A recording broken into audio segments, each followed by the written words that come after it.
안녕하십니까. 파이터치연구원 나정주 원장입니다. 이 정부 들어서 이 페미니즘을 강조하고 있죠. 이 여성의 권리, 여성의 인권 이런 것을 이제 강조하고 있는데, 이러다 보니까 이제 여성과 남성이 이렇게 또 충돌하는 경우도 발생하고 있습니다. 이 정부는 이와 같이 좀 이 나누는 정책을 많이 하는데요.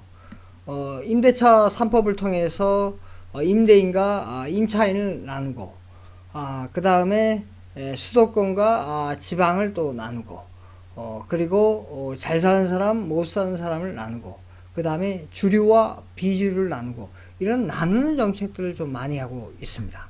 이렇게 나누는 정책, 특히 페미니즘 정책을 펴다 보면 그 부작용이 나올 수 있죠. 그 부작용에 해당되는 것을 오늘 좀 살펴보도록 하겠습니다. 즉, 중학생, 고등학생, 여학생의 흡연율과 음주율이 어떻게 변했는지 좀 살펴보도록 하겠습니다. 자, 그럼 먼저 흡연율부터 살펴보도록 하겠습니다. 이 그래프는 중학교 남학생의 흡연율을 보여주고 있습니다.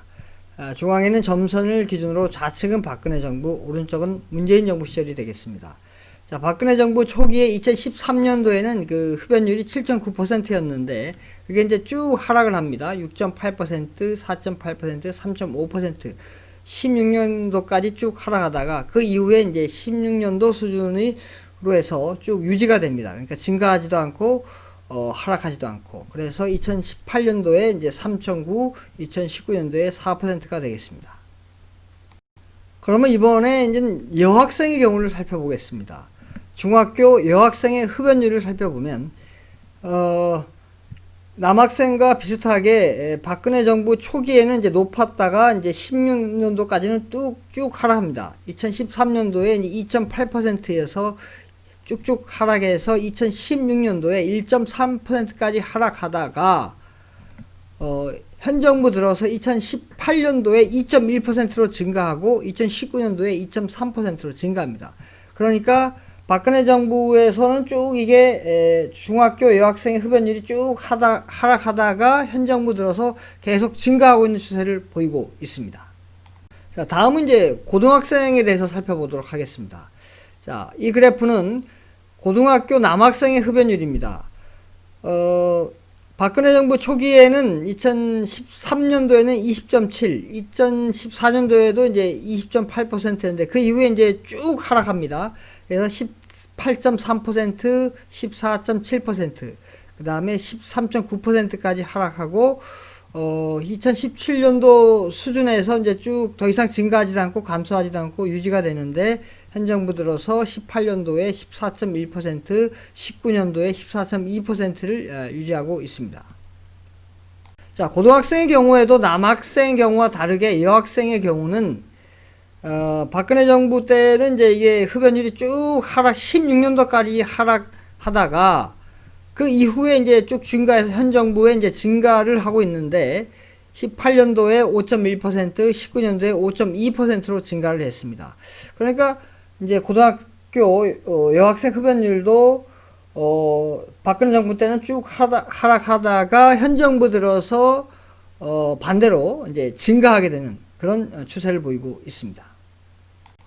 이번에는 음주율을 좀 살펴보도록 하겠습니다. 자, 이 그래프는 중학교 남학생의 음주율을 보여주고 있습니다. 자, 보시면은 이게 이제 박근혜 정부하고 현 정부하고 들쑥날쑥을 해서 이 남학생의 경우 뭐 그다지 현 정부 들어서 많이 늘었다라고 이렇게 좀 하기는 좀 어렵습니다. 그래서 2018년도에 9.5%, 19년도에는 좀 줄어서 8%를 유지하고 있습니다. 근데 여학생의 경우에는 이제 현 정부 들어서 증가 추세가 확연히 나타나고 있습니다.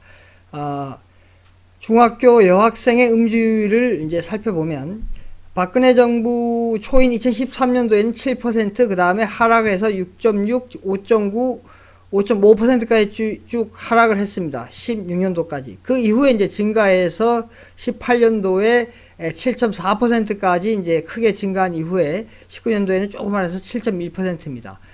그러니까,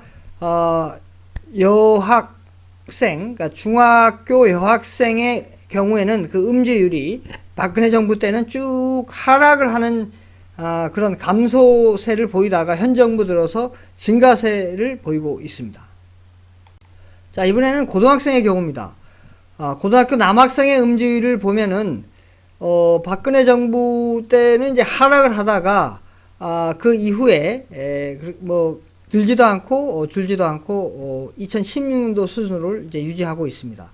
그래서 2016년도에 이제 25.3%였는데 2018년도에 26.6%, 2019년도에 25% 수준을 유지하고 있습니다.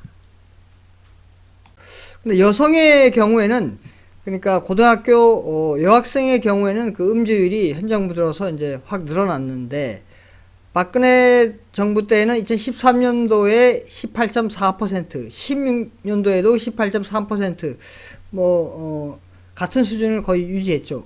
그러다가 현 정부 들어서 증가하기 시작해서 2018년도에 21.5%로 크게 늘었죠. 그 다음에 19년도에는 좀 하락해서 18.4%를 유지했습니다.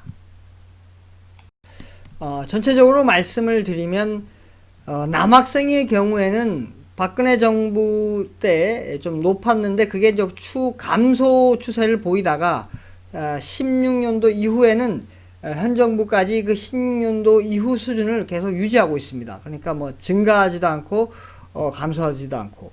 근데 여학생의 경우에는 박근혜 정부 때 계속 감소세를 보이다가 16년도 이후에 이게 증가 추세를 보이고 있습니다. 중학생이든 고등학생이든.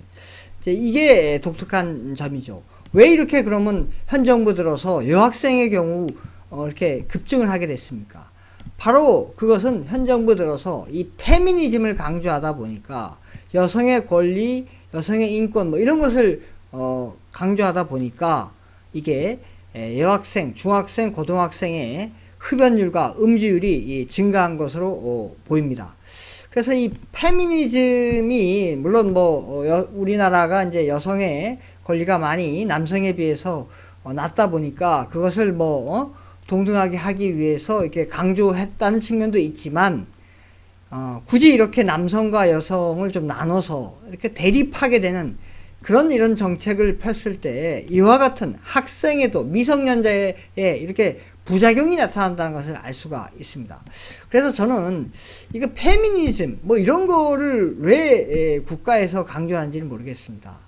남성이든 여성이든 다 동일한 인간으로 보고 같이 고려하는 그런 이제 정책을 펼 때 그런 방향으로 갈 때에만이 이 국민이 통합할 수 있고 또 앞으로 나아갈 수 있는 것입니다.